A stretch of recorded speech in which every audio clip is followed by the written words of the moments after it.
All right, everybody, welcome to another episode of the Doc Jock Show. I am here today to talk about a topic because, quite honestly, I feel like I kind of have to. There's been something strange that has been going on. Anytime we notice a spike or an increase in society, it always makes me curious, and so I want to be able to give some free and valuable information to y'all if you know somebody who is struggling with cancer at this point. And the reason I'm bringing this up is in the past maybe month, I've known at least 4 people being diagnosed with brain tumors, brain cancers. And there's other cancers and things that are going out. There's leukemia and things out there as well. And so I want to try to give as much valuable information as possible and also hope to create a healthy division between the medical model and the holistic model, because I think at the root of it all, when we're talking about cancer, you will never be healthy receiving traditional medicine for cancer. You won't. It's impossible. Okay, because what they're going to do is they're going to put poison into your body. And then what they're going to do is when you're done getting chemo, you're done doing radiation. Chemo is a biological warfare weapon that was used to kill people. Then they put that in your body and then they radiate you. And radiation is radiation toxicity. Radiation causes proliferation of cell growth, which is what cancer is. And they try to kill the area by creating more trauma, more dis-ease, right? Disharmony within the body. So first and foremost, if you think that you're going to beat your cancer by doing those treatments, you are sorely mistaken. Okay? Point blank. Now, there is a portal of entry that will happen when you do get your cancer diagnosis. Number one, always get a second or a third opinion. Always. Don't tell them what you have prior to showing up there. They may have the medical records from other doctors, but let them come up with their own conclusion. Okay, just like when you hire somebody, you want to get a contractor to come and do work on your home, whatever it is, you wouldn't take the first person's opinion on it. You're going to source around. Now, when we're talking about cancer, most people die from cancer treatment and not actually from the cancer itself. Okay, and you won't hear that anywhere else because medical doctors, oncologists, they don't want you to be made aware of that because it's a huge money, gamble for them. Right, you're going to make them billions of dollars through millions at least with your cancer treatments, chemotherapy, medications, insurance scripts, tests, follow-up, imaging, all of that stuff. You're plugged in to the system and you're never going to get out unless you choose to. Okay, and by understanding this, it really helps us to say, okay, if I do get diagnosed with cancer, what do I do? Right, number one, get as many opinions on it as possible. Right. And I'm not against oncologists, finding cancer, but to be honest with you, I see a lot of patients get diagnosed with cancer that don't actually have cancer. They rush a diagnosis and they rush treatment. Okay, that also pads their success rate for cancer treatment because if there wasn't cancer to begin with and after treatment and cancer is gone, well, then you have a 100% success rate for that particular person. Okay, but then within 5 years or so, cancer is going to come back because you made the body more toxic. You made it more poisoned.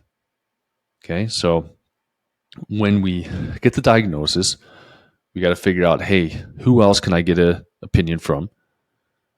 And then ask yourself the question, how did I get this? How did I develop this? How did I make the choices to bring my body to where it is today?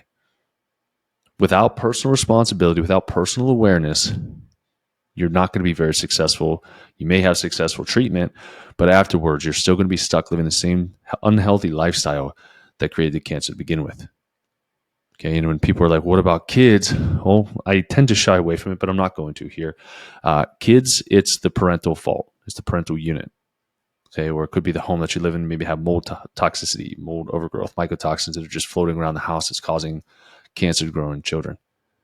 Okay, if you do IVF, it also increases your risk of cancer up to, I think it's like 7 times greater risk of cancer from children born through IVF. Okay. Mom and dad, you're going to have a certain quality of health that you're going to be passing on to your child, right? We're already exposed to thousands, hundreds of thousands of toxins by the time we're born anyways. And then when we are up and around, I believe the statistic is 700,000. We take in 700,000 chemicals a day or toxins a day from the air, from the water, from the soil, from the from everything, from our food sources, just all around us. We're constantly being inundated with toxicity. Okay. And then we get diagnosed with a condition, that we get a medication is going to increase our toxicity because medications are toxic to the body. And if you disagree with that, then why do they have side effects? Right? If they weren't toxic, then other areas of your body wouldn't be sacrificed. So you get the diagnosis, get multiple opinions to make sure that it actually is cancer. Ask yourself the question, how did I develop this? And then what are we going to do about it? Right? What are you going to do? Are you willing to put in the work to be healthy? Or are you going to give up and just succumb to the diagnosis and have a bunch of pink ribbons all in your cars and ask for people to go fund me for your cancer treatment? Might seem insensitive. I've talked on this topic before. I have a very hard time. By a hard time, I've never done it. I don't donate to GoFundMe's to go put poison in your body. I don't. If you want to start a fund to go get some holistic treatment or to find out the cause or do some tests or do some stool tests or do some of these other things, we'll talk about different tests you can do. Then yeah, I have no problem helping to raise you money for that, 100%. Or after you're done with treatment, if you're like, hey, how do I get healthy? I'm here for you, all in on that. How do I grow my hair back? I've got an herb for that. Okay. But when we get the diagnosis, we have to have that personal responsibility because our body, our choices, our decisions, our life has created and cultivated that particular type of diagnosis. So we have to dissect that. The oncologist won't do that for you. Okay. They won't. Yeah, I just had on Moon Razin, his mom having the brain cancer, glioblastoma, that we talked about on the podcast. Like they were just feeding her shit food the whole time, right? Like you'll get pudding, you'll get ice cream, you'll get carbs, you'll get processed food, you'll get Pop-Tarts, you'll get vending machine food, you'll get garbage. And then their thing is like, well, it's not factually proven. Bullshit, right? Because you get a PET scan to see if you have, I'm laughing as I say, they give you radioactive glucose to see where the cancer's at. Because cancer feeds off of the sugar more than a regular cell does. It feeds it, it makes it grow. It also contributes to a toxic environment. So when your doctor says there's no research on that, you need to find another doctor, or you need to at least know that that doctor just doesn't know what the hell they're talking about. It's the bottom line. Okay, so figure out what decisions you made. Analyze your diet, analyze your stress, analyze your environment. Okay, what's your spiritual life like? Are you completely disconnected? Are you antisocial? You don't hang out and surround yourself by good people that love you. Do you love yourself? Right? A lot of cancers from the spiritual realm is holding on to anger, guilt, greed, right? Misery, loss, trauma, just dark, dark, dark thoughts. And I'm not saying that we don't all experience it, right? I've been through plenty. I'll probably end up writing a book on it at some point. I've been called to do it multiple times, and maybe this year will be the year I write a book and I just speak about it, right? But the problem here is that if we don't understand why this developed to begin with, we're never going to be successful on the back end of it. Okay, because your body did not make the cancer by accident. It made it because it had to, right? It's not like your body wakes up one day and is like, hey, you know what I'd love to do today, Jacques, is I want to build some cancer for you. You cool with that? My subconscious is like, yeah, whatever. Yeah, go enjoy yourself. Knock yourself out. Yeah, cool. No, it doesn't do that, right? It's impossible. Just like you can't grow a garden, a healthy garden, with infertile soil, right? The soil has to be fertile to what's going to be grown within it.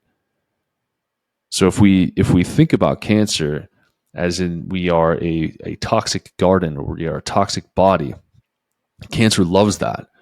And in fact, it will increase that. Certain cancer cells will actually create lactic acid bubbles around it to create the inflammatory response. And then it will create angiogenesis. So new blood vessels will go to the body. It will go to those cancer cells to allow the cancer cells to grow and grab nutrients from the body because you're already toxic, right? And when you attack it, that has defense mechanisms. There's cancer cells that are starting to develop adaptation responses to chemotherapy. They're smart. Why are they smart? Because it's God's innate intelligence that man's trying to outbest. It's not going to work, right? It has to be there. It's not going to die, right? It's not going to, because the environment never changed, and you can't make a healthy environment by pouring poison into it. It's impossible. Okay, so fix your body. So find out why, right? So get the diagnosis, sure, right? Get multiple opinions, sure. And then take self-inventory, right? You can ask yourself, you can ask your spouse, you can ask your family, you can ask your loved ones, people that truly do love you, and be like, hey, you know what? Maybe that pizza night that you do every single night is not in your best interest. Or, you know, you've been on this birth control for a really long time. This is a hormonal cancer. You're taking birth control, which is hormonal. So maybe it has something to do with that, right? Start asking a bunch of questions. And if you want to piss off your oncologist, ask them all those questions, put them on the spot.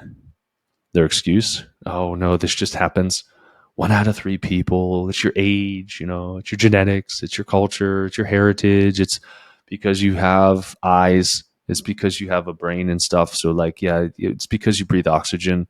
Like, obviously those are lies. All of them are lies, but they know no bounds in terms of how ridiculous the response is going to be, and there's no sustenance behind it, right? If they say it's your age, you can say, well, hey, I know that there's other 50-year-olds that are perfectly healthy and that are perfectly fine. So then why is it that I got this? And they're like, oh, it's your culture. Oh, okay. Well, I know other people from my culture and they have it. Or they'll say, oh, it's your family history. Family history drives me fucking crazy. Pardon my French, but it does. I'm going to sit back for this because I'm getting frustrated on this. I'm frustrated myself. This is great. Great emotions to have, right? So why does this frustrate me? When they say family history, Megan and I talk about this all the time, literally all the time. It's almost all, maybe we should stop talking about it so much. Maybe that's why there's so much cancer out there, because we talked about it in our sphere of influence. Everyone's healthy. Yay. When it comes to family history of anything, that's a doctoral history of bullshit. When they use family history as an excuse for your diagnosis, it's doctoral bullshit. That is a doctor that doesn't want to do the work to figure out why. If you had a family history, then why didn't every single generation in your family die from that disease? Why? Right? These family histories just started as of recent, like 2 generations. All right, how many generations of my family came before me? Way more than this. And you can't try to say the testing and all of that stuff is better now. People were just dying of natural causes back then. Like, oh, hey, I freaking was old, and I've been breathing mine coal dust this entire time. My lungs gave out and I died. Like, well, that's kind of natural. Like, you kind of poisoned yourself, but at the same time, like, hey, your body's like, I can't take this anymore. I'm out. Right?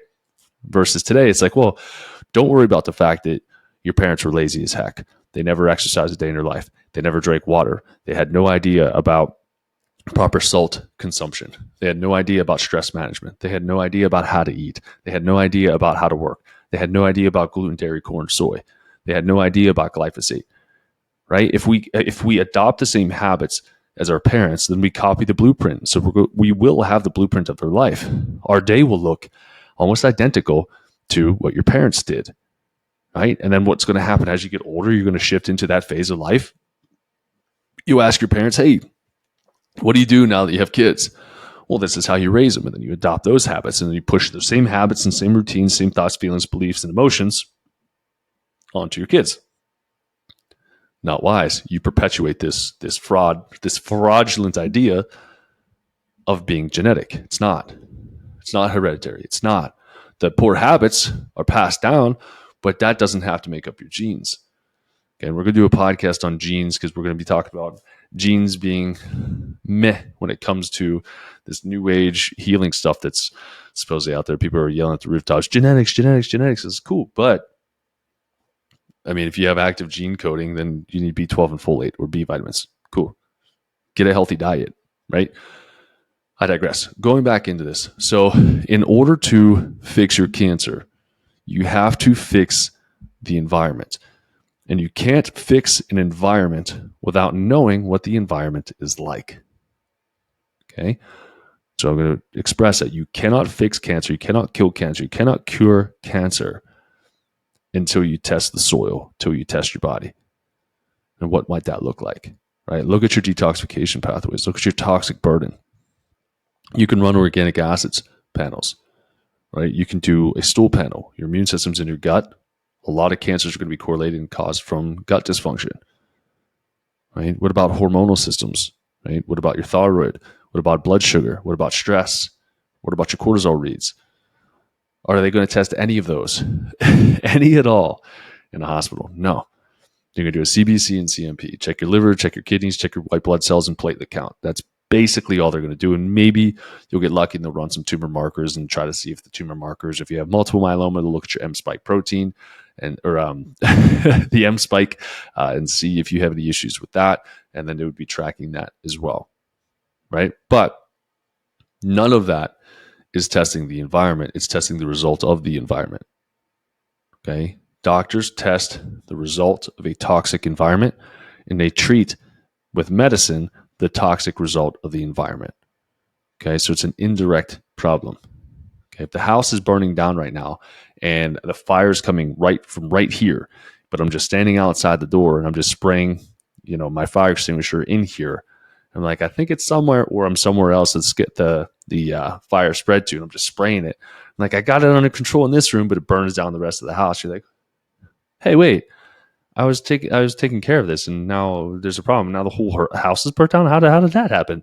You were distracted by one thing. You were distracted by one symptom, when in reality, you had symptoms in every single room of the house because the cancer spread or the fire spread in this particular analogy. Okay, so test to run. You're definitely going to want to run some form of an adrenal panel, saliva adrenal panel. Don't do a blood cortisol panel. It is completely inaccurate. It's not going to be worth anything for you. It's going to be a big waste of money. Okay. They'll throw a random cortisol read on a blood test just because why not? They're like, we'll just throw this on there, but it's not going to be accurate at all. Not one bit. Okay. You need salivary adrenal analysis. You need multi-points throughout the day. And if you can incorporate the cortisol awakening response, that'll also help you out quite a bit. So the cortisol awakening response is when you wake up, what is your cortisol doing? Do you have a normal, healthy HPA axis? Right? Stress, we talk about the nervous system. The nervous system is going to basically be the sensory all around us to try to figure out, is this person in a state of fight or flight? If the person's in a state of fight or flight, automatically you are creating inflammation in the body. If you're creating inflammation, you are pre-cancerous automatically. Okay, so like the tests and the protocols that we run are all like pre-cancer protocols or even cancer protocols because we're fixing the internal environment. We're tilling the soil, making the soil healthier so cancer cannot grow. Okay, so salivary adrenals. What else? Organic acids. Look at your toxic burden. Look at your detox pathways. Look at your methylation activity. Take a look at those. Okay, if you want to do your genes, go for it. Spend a couple $100 on these gene tests, only to be told that you need some B vitamins and B12. But again, I'm going to be teeing off on that in another podcast. But you could do that. Not one of my high-level priorities. Okay, so salivary adrenal, GI map, or stool test, okay, and a hormonal panel, Dutch Plus. It's going to be huge. Okay. Past that, what do we need? Inflammatory marker panels. We're looking for CRP. We're looking for hemoglobin A1C. We're looking for blood glucose. I want to see insulin. I want to see leptin. Okay. I want to see homocysteine. You can do a lipid panel if you want to see how inflamed the body is, but the lipid panel is another thing. It's just going to respond to a toxic environment. Okay. So you're welcome to look at it, but when it comes to that, you can treat it, sure. But at the end of the day, you got to fix that internal environment. Okay, and those are just some of the basic tests that every single cancer patient should run. Follow-up question, does insurance cover it? No. Not unless you have some holistic insurance, Christian Share. There's another company, Solidarity, that apparently covers everything because we have some patients coming with that. That's fantastic for them, super excited for them. Okay, but if it's their standard medical, no. Medical is going to pay for medical. Medical is going to pay for you to be sick, right? But it's path of least resistance because it's not so much on the budget. If you want to be healthy, you're going to have to pay for it. Not because I'm choosing to make you pay for it, but because they don't want you to be healthy. Okay? So those are just some of the tests that you can run.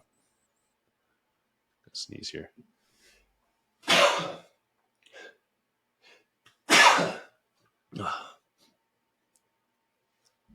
All right. So basic tests you can run. Those guys there. If you need links for it, just go right and DM me. Find me on Instagram. I'm happy to send you those tests. I could create like a test bundle kit for you. This is what I would run. This is what you need to do. If you start talking to me about parasites and parasite cleanses and this type of thing, then I'm probably going to get pretty mad at you. So don't ask me about parasite stuff unless you actually have parasites in your body.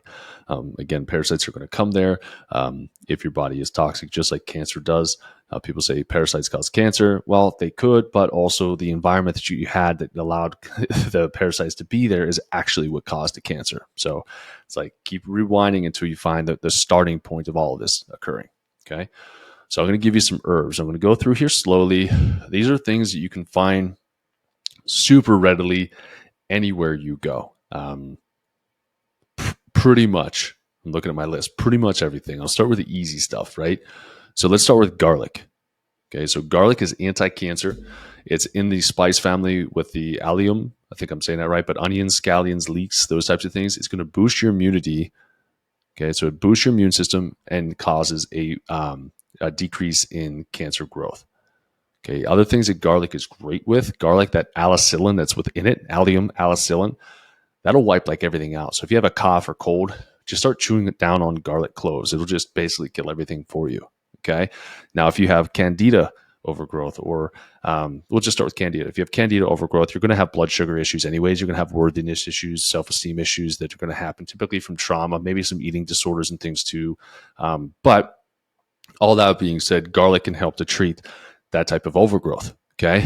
If you have bacterial overgrowth, alicillin from garlic can also do that. So just again, chew on a bunch of those cloves.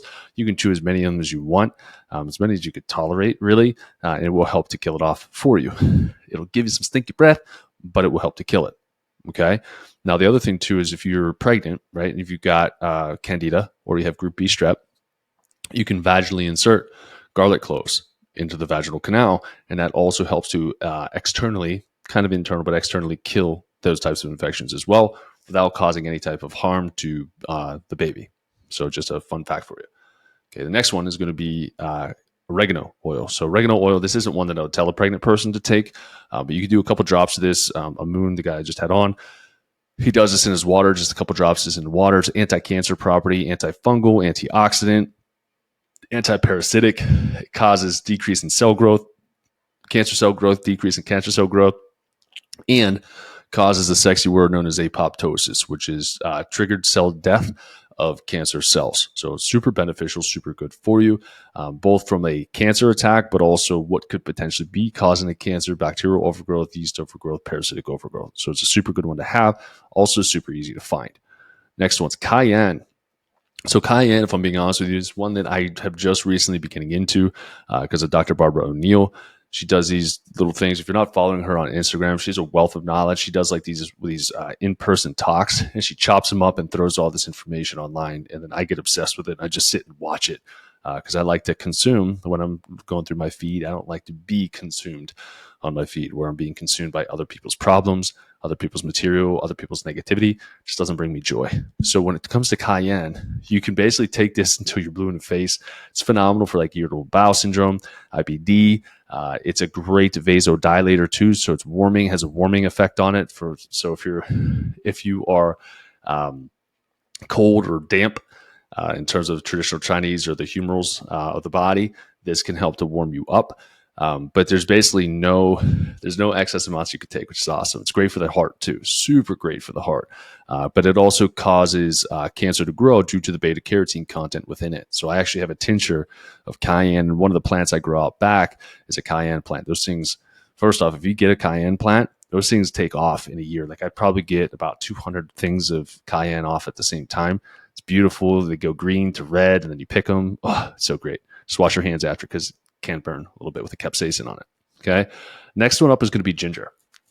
Ginger is great for a lot of things. It's also great if you have any state of cachexia, which is where you're just not hungry. Ginger is something that can stimulate your digestive juices and make you feel hungry. So if you are struggling to eat, you got the cancer diagnosis, and maybe that's what got you the cancer diagnosis because you had unexplained weight loss, unexplained decrease in appetite. Eat a little bit of ginger, just a little bit, some fresh ginger, and that can also help to stimulate your appetite. Okay? It's great for you, and it's anti-inflammatory. Next one is going to be turmeric or curcumin, but turmeric, I like it the best because curcumin's found in turmeric, so I like taking the entire thing, and you can throw it into a tincture format and start taking that throughout the day too. For obvious reasons, it's going to be anti-inflammatory. It's going to calm inflammation in the body. It also has tremendous reduction in cancer cell growth. No matter what research you look at, it's phenomenal for it. Okay. Then we get into the yummy cooking ones. Yummy. So you can cook with garlic and oregano and all that ginger and cayenne, but I like thyme. Thyme tastes delicious. If you haven't used this yet, you can do like a sprig of thyme and throw it on some steak, or you can just like saute some stuff in thyme. You can make thyme tinctures. You can make thyme tea. It kills like a lot of things. It's such a cleansing herb, and it tastes so good. And it's something that grows tremendously easy just out in the backyard. Again, here in Arizona, I think we're climate zone 9 or something, or growing zone 9, which is pretty harsh out here. This stuff grows like a giant bush out there. It smells fantastic when you pull it. Get some on your fingers. Ooh, it smells good, but cook with it. Okay. Rosemary is another one. Rosemary and thyme, you put those two together. It's great. It's a great seasoning blend, but you can create it in a tea format or a tincture format, or again, just put it in some water, boil a little bit of it, or just put it in with your meats and things and allow it to kind of saute in with the healthy fats and render it down so you have some deliciousness that you're taking in with the flavor of the food. Okay. Basil is another one. Basil kills cancer. Just clear as that. It kills cancer. Pretty great. It also tastes really great too. Okay. Above that, it's going to be sulforaphane, okay, or basically stuff that comes from broccoli. So DIM, I3C, those types of things are going to have a higher sulforaphane content. They're trying to synthetically create sulforaphane in labs for cancer treatment, but it is phenomenal at killing this stuff. So if you just want a basic product with sulforaphane in it, Brocco Protect from Designs for Health is a great product, and it has a high sulforaphane content in it too, okay? And then we get into the weird ones, such as what I love. So we then have ourselves going into astragalus root. So astragalus root is one of the safest herbs to take all across the board. And it's one of the only known herb that goes down to the DNA and lengthens your telomeres in the DNA. So it helps with any type of oxidative damage, oxidative stress that's been done, whether it's before cancer, but also if you are recovering from cancer treatment and you can't grow your hair back, you never seem to be able to boost your immune system, you feel just kind of off, use astragalus root. You'll grow your hair faster than you ever have. Your nails will grow like crazy and your health will bounce back super fast and your immune system will be wicked strong just from introduction of this stuff. Okay. So you do a teaspoon twice a day, 3 times a day with this stuff. You'll know if you're taking too much because you'll have to trim your nails all of the time. Your hair, I'm telling you, your hair will grow tremendously. My post chemo patients grow like chia pets. They have like these giant heads of hair after treatment, and it's from this herb, and it's healthy hair, not the brittle stuff that's like the toxic stuff that just snaps off. This is like dense hair that grows back. Okay. And then milk thistle. So milk thistle, I saved this one for last, second to last, because this one is controversial for while you are receiving treatment. Okay, so milk thistle clears chemotherapy like super fast. It's like God gave us this herb to get rid of toxicity at a record speed.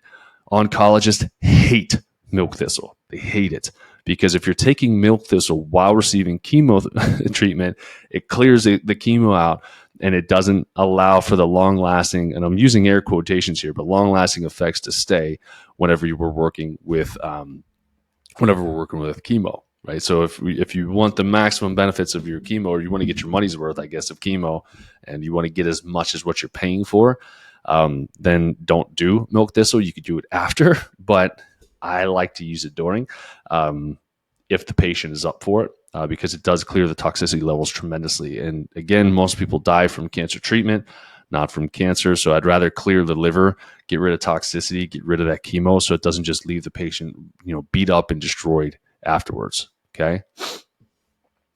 The next one here, this one is, I'm going to give this guy credit the whole time. So this is a moon again.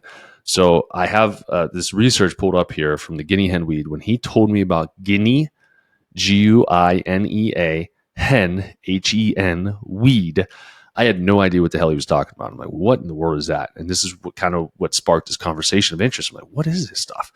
So guinea hen weed is an herb. They call it Jamaican guinea hen weed because it's typically found down in Jamaica. And so what he said is he was using this to treat prostate cancer. It helps with testosterone. It helps with a whole bunch of other things too. But guinea hen weed, I looked at it, and what they've done is they've done isolation studies here on anti-cancer research. This is in April 2014, anti-cancer research, and the author is Henry Lowe, Lowe.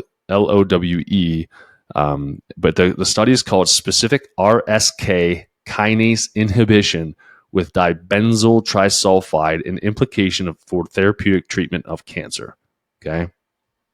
A lot of stuff, right? So if we look at what this actually is, Jamaican guinea hen weed was used in folklore medicine to treat a lot of things, including cancer. So what they did is they pulled out the constituent in guinea hen weed called dibenzyl trisulfide, or DTS. They isolated it from it, and they were treating cancers with this particular piece. Okay. And so they did a whole bunch of stuff. And what they found out, okay, is that They have identified that DTS, or guinea hen weed, is a highly selective isoform specific RSK1 kinase inhibitor with broad cancer therapeutic benefit or potential. Okay, so they found out that it was doing anti-proliferative proliferative effects, so basically stopping the cell growth, cell proliferation, and they found that in small lung cancer, which is a hard one to treat, small lung cancer, pancreatic cancer, which has a terrible cancer rate, breast cancer, and prostate cancer. Pretty tremendous. And again, just a natural herb that's out there floating around that I had no idea about until a couple weeks ago. So I will, again, continue to give this dude credit on it because he's the one who brought it to my attention. So you can do this in a tea format. I believe they do sell the DTS as like its own pill format too. Same thing. I prefer taking the whole thing, taking all of the nutrients and things from it, because to me, it's like, you could take a piece of it, but if you take it all together, it's how God created us to take it. So that's kind of what I feel like it's important for. Okay. Now, I know we're going a little bit past what I would like to have gone for, but I'm going to talk about one other thing because I just want to arm you guys with knowledge, guys and gals with knowledge, just in case you got diagnosed with cancer or you know somebody who did. So going on from that, the top diets for cancer, right? We talked in the beginning, cancer is fed through sugar. Sugar feeds cancer. Whether the doctors like to admit it or not, I don't really care. We know that by now. The average person knows that by now. You don't even have to have a doctorate by now to know that.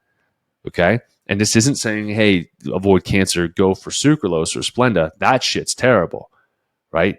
Don't eat that. Just don't, right? So fruit has sugar in it.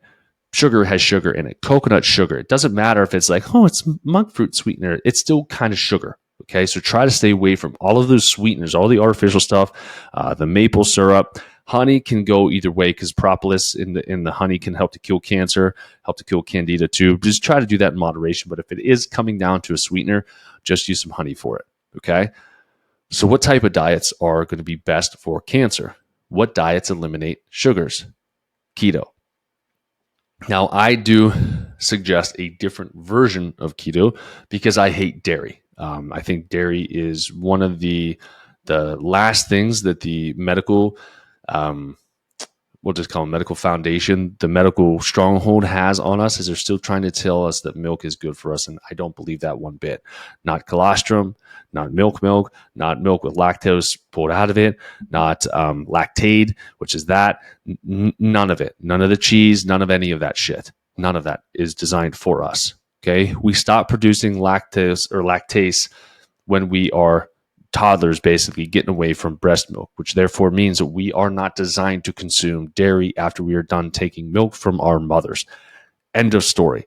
I don't give a shit if colostrum is packed with nutrients to help a baby calf grow. I don't care. I don't. Okay. Now I am excessive and I'm aware of that. And if you want to call me out on it, I'm okay with differing opinions. This is how I treat my patients, but this is also why my patients get great results. Okay. It doesn't matter if it's A2, it doesn't matter if it's organic, it doesn't matter. Okay. Now, obviously, if you're like, well, I'm going to do it anyways, raw A2 is going to be the best way to go, organic and all that stuff, but still don't do it. Okay. Definitely don't buy it from the store. Even a kefir that gets pushed by certain influencers on social media, don't do it. So keto is going to be at the top there for therapeutic diets. So therapeutic diets, we can rock that until we get the cancer numbers down. And then we still want to balance back into a whole foods diet. Okay. Reduce the cancer. And what we want to do is actually resensitize your body to insulin, right? Because insulin resistance or blood sugar dysregulation is one of the top reasons why we develop cancer. That we could take like a morsel, like a half a gram of sugar. And if our bodies can't handle that half a gram of sugar, then our body's going to be inflamed and that sugar is going to go and get stored in the cancer cell or be fed to the cancer cell. Okay. What I would love to have happen is you can have 100 grams of sugar. I'm just joking, but 100 grams of sugar and you create just a little bit of insulin and it handles it and shuttles it and does exactly what it needs to do. Okay. If you want to know the difference too with sugars, look at a kid. Look at a kid that eats sugar. What happens? They freaking take off with energy, right? Because their insulin's typically balanced better than an adult's is. An adult with insulin, like we eat sugar and we're like, it's a lot. It's taxing to our bodies. We're not as sensitive to it as we get older and as we get more toxic. Okay. So going back to it, right? So we go from keto, We rebalance the blood sugar. We find out the reason why blood sugar is imbalanced. Was it because we were stressed out? Was it just because of the diet and these food addictions? Was it because of candida or other types of overgrowth? Right? Was it emotional trauma? And so I found comfort in these foods. What was it? Okay. And then once we get past that piece, then we start going into what I would call like the core plan, or really just paleo, the paleo diet. Okay. So just eating a whole bunch of whole foods, not eating crap, not eating dairy, not eating gluten, not eating a lot of really bad things. And that's pretty much how you can rock it for the rest of your life, as long as you monitor those other things that created the cancer to begin with. Okay. If you stay keto forever, right, your body still needs glucose. It still needs sugar. It still needs it. Okay. We just have to make sure we handle it appropriately. Okay. And we have a good, healthy relationship with food as well. We don't want to fully just void out a macronutrient category. Okay. Because fruits have great antioxidant properties to it. Okay. Can it feed cancer when cancer's there? Sure. But at the end of the day, you have people eating fruit all the time and they don't have a single drop of cancer in their body because their bodies are less inflamed, right? That inflammation piece is going to be the big thing. What is the environment like? Okay. Next one. So we've got keto, then we've got our Mediterranean diet. A lot of people love the Mediterranean diet. Mediterranean diet is used to treat type 2 diabetes. It's used to treat cardiovascular disease, even though it's a high-fat, low-carb style diet. And cardiologists will say, no, don't do the fats. Do the fats. Do the damn fats. Do the healthy fats. Okay. So Mediterranean diet is a really great one. It's also great for like mitochondrial function. So you can do like the core plan, which would be paleo. You could do the mito plan, which is basically your Mediterranean, high fat, moderate protein, low carb. And what we're doing in that is we're basically giving the building blocks to help to recover the body. We're balancing blood sugar, okay? Metabolic syndrome is another thing that people will associate with Mediterranean diet, which is like blood pressure being high, cardiovascular markers being high, cholesterol being high, blood sugar being high, triglycerides being high, fat, obese, all of that stuff can be trained and fixed through the Mediterranean diet, okay? Now, when I bring up the diet piece, you're going to have people who are going to jump on social media and say the diets don't show to keep weight loss off and diets aren't the be all end all. I'm sure people will come out of the woodwork and the trolls will be seen on that. But again, if we do everything the way that we're supposed to and we eat the way we are intended to eat, our body will express health the way that it was intended to express health. Okay. If we do these diets for an extended period of time, keto or Mediterranean or just a paleo diet, we're going to drop weight. We're going to look fantastic. Okay. And so these people, these obese individuals, are going to get on there and say, well, everybody gains the weight back and then some. Yes, they do, because they get to the desired result. They get what I call the curse of results, and then they go back to the same horrible diet that they ate to begin with. And so they reverse all of the changes that they got while they were eating. And you're like, see, I told you. No, you don't have any self-respect. You don't. If you're overweight and you're not changing your diet and you're not eating healthy and you're believing these, I was going to say this Michelle Obama cronies trying to say, hey, it's all just in your genetics and there's nothing you can do about it. Bullshit. You're a victim. You're a victim to yourself and you are poisoning your body and you're choosing to do it. Okay, there's no reason that you should be obese. None at all. Personal choice and preference creates obesity within you. Take personal responsibility for it, and then you can regain your power back. Too many people who are obese claim the victim card, and there's nothing that they can do because they don't have the personal will to do it. Okay? If you need to be locked in a basement for a week to break your dependencies, you got plenty of fat to burn while you're down there. Okay, now don't go out there and actually do that. Don't tweak my words on it and say, he told, yes, I kind of did, but at the end of the day, like, take personal responsibility. Don't delete the Uber Eats off your phone. Right? Park far from, like, all the stuff. Park far away from the grocery store so you have to walk to go in. Only buy stuff on the peripheral, right? So buy the fresh stuff, nothing in the center. It's all things we know we can do. It's hard at first, sure, just because you don't know how to do it. So just do it. So when it comes to diets, if we continue to eat the standard American diet, we're going to be the standard American. And the level of health for the standard American is abysmal. It's absolutely god-awful. It is not acceptable. God did not put us here to be on 50 different medications a day. No way, no how. It increases your lifespan. What quality of life do you have? You don't have one.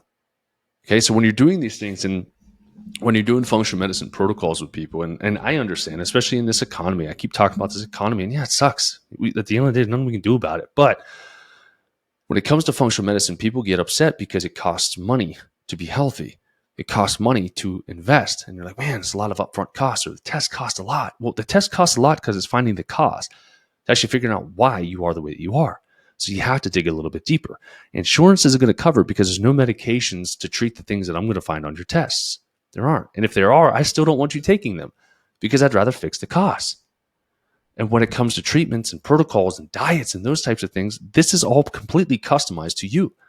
When you go to a medical doctor's office and you're like, my insurance covered it, what did they cover? They covered basic tests, treat you like a basic human being, and lump you into a category like 100% of people that are out there, right? If I have a headache, and we'll go blood pressure. If I have high blood pressure and I go to my cardiologist, which I don't have because I don't need one. If I went to a cardiologist and I had high blood pressure and they did a blood pressure cuff and like, oh my gosh, your blood pressure's high. What are they going to do? Give me a blood pressure medication. If Susie down the street, that's 500 pounds, comes in, oh my gosh, you have high blood pressure, get a blood pressure medication. If a child comes in, oh my gosh, you have high blood pressure, give high blood pressure medication. Or grandparent, oh my gosh, you have high blood pressure, give high blood pressure medication. I'm doing this to be redundant. If a dog came in and had high blood pressure, they would try to figure out a way to dose down a blood pressure medication for a dog, right? No two of us are identical. What could be causing my blood pressure to rise could be stress. A kid could be pressure in school or getting bullied, okay? A grandparent, maybe the thought of life ending is stressful to them, okay? Or if the 500-pound Susan down the street, well, you're overweight, so your blood has to work harder to pump the blood. I wouldn't want to shut that down. Your body will shut down. Okay. You get treated exactly the same. It doesn't matter your age, your culture, your genetics, your race, your anything. It doesn't matter. It doesn't. You fall into the diagnosis category. And this is the falsehood of diagnosis. As soon as you get put in the diagnosis, you get treated like everybody else. Right? Like everything else in the United States. It's all about separation and not collaboration and working together. Turn everybody on everyone. Treat everybody, throw them into a category and treat them as such. Okay. When it comes to health has to be your responsibility. And yes, it does cost a little bit more upfront for it. But with everything we do being, we'll say anti-cancer or pre-cancer treatment or pre-diabetic treatment or pre-cardiovascular event treatment, you're saving money in the long run because you're not going to end up in surgery. You're not going to end up dying. You're not going to end up leaving your kids behind. What is your legacy going to be to your kids? That dad worked his ass off until he died? And we never had time together because he was too sick? I remember him being on oxygen tanks for the rest of, for my adult life. I never really had a chance to talk to him because he was huffing for air the whole time. Or is it going to be, my mom and dad, they went through hard times. They had some health struggles, but guess what? They overcame it. And so therefore I saw my parents overcome their health struggles, and they instilled that tenacity, that toughness within me. And so then I know that I can do the same thing. I've seen it with my own eyes. I've seen it with with my genes. I've seen it with my hereditary genes. I've seen it. The more you see it, the more you believe it. Okay. So you have the ability to predict where your future is going to go. And if you pay money up front, you're investing into yourself, and that is 1,000% return on investment. You're going to get all your money back and then some, because you're going to know how to carry this on for the rest of your life. So if a plan costs, I don't know, $6,000, or if it costs $12,000 or $15,000 or $20,000 or $50,000 or $100,000, right? You're like, oh my gosh, in a year it's going to cost that much. Well, let's break that down as a cost per day for the rest of your life. If you're 60, 20 years, divide that down. What does that cost per day? It's like nothing. Okay. Invest into your health. The commercials and the quick fixes and all that stuff is designed to keep us in the system, to keep us sick. Okay. We don't deserve to be sick. We deserve to be abundant. We deserve to be perfect specimens of life. We deserve to be healthy. We deserve to have this connection with divinity. And the more physical ailments you have, the more disconnected you're going to be, because you're going to be on medications. And medications are synthetic. Medications block downloads from God. You cannot walk in pure faith when you have your health leaving you, because then you start to forsake God. And you're like, why did you let me get sick this way? Why did you do this? Why did you make me have cancer? Why did you do it? And you start losing faith. And when in reality, God gave you the ability to adapt. And that cancer is an adaptation of the body to keep you alive and survive. So instead of thanking God that your body didn't spontaneously combust when you got cancer. Instead of thanking him and giving you an opportunity to change your life, you resent him. You get mad at him. We need this connection. We need to be able to move forward. We need to be connected to a higher source, because if we walk through this life just as our own egoic self, we're never going to get the fullest life that we were created to have. So I'm going to end on that. But remember, guys, be your own health advocate. And hopefully this video is going to inspire you to start doing things differently. And these are all things, all of the tips, the keto diet, the Mediterranean diet, these are all things that you can start doing now if you want to dabble with it. I know a lot of people are talking about fasts and things. You could do that too if you want to. Just be smart with it. But when it comes to diets, you can do that. When it comes to herbs, you can throw basil on stuff. You can start adding cayenne in. You can start adding ginger in. You can start chewing garlic cloves like a weirdo. Like, you can do all of these things, and it costs you little to no money. Do it now while you still have your health, because it's easier to do it when you have your health than it is when you don't. When you don't, it is hard to get your head above water, because everyone's going to be shouting from the rooftops what you need, what you have to do, where you need to go, what oncologist you need to see. Mine is the best, his is the best, theirs is the best, and you're always going to die. I'm going to leave it at that. So a little bit of a depressing undertone with that, but I'm doing this to create a pain point, to create anger, to incite anger within you to change. Take the anger, don't let it harbor in you, don't suppress it, feel it, get pissed. You should be mad at what our government does to us. You should be mad at what our healthcare system does to us. You should be mad that our doctors aren't teaching you stuff. You should be mad that some random guy in his house right now is doing a podcast telling you more information you've ever received from your PCP of 60 years. You should be mad. But the only way that that's going to change is if we start taking it back as a society, in humanity. We start taking the power away from these doctors. We start saying we're going to heal on our own. We start saying we're going to grow our own herbs in our own garden. We're going to learn how to make these tinctures on our own. We're going to learn how to sleep properly. We're going to learn how to meditate. We're going to stop doing what you're telling us to do, because what you're doing and what you're telling us to do is just continuing to make us sicker and sicker and sicker, and we're done with it. So I love you guys, and you know that I do. Please, please, please, take this information to heart. Share this with somebody that you know needs to hear this, whether it's you have cancer or a friend or a loved one has cancer, and then allow this to be something that you guys try. If you need more help or more resources, I'm absolutely happy to get on a call with you guys and get things going. Okay, we could put a call link. If we're talking cancer, do not book a 15-minute call for cancer talk, because it's impossible to talk about everything and go over tests and things when we're talking about cancer. I have to know you. I have to figure you out. So we'll do an hour call link in there, and we'll get to the bottom of this, and we'll start giving you some tangible things you can use and tests that you can run in order to get your health back on track. Better yet, if you don't have cancer, you can still schedule that full hour, but we'll give you the pre-cancer treatment, what to do to make sure that you don't grow it. Okay? Because by the time you get diagnosed with cancer, it's already been within you for anywhere from 8 to 15 years growing without you knowing. Okay? So again, I love you all, and hopefully talk to you soon, and we'll talk next time.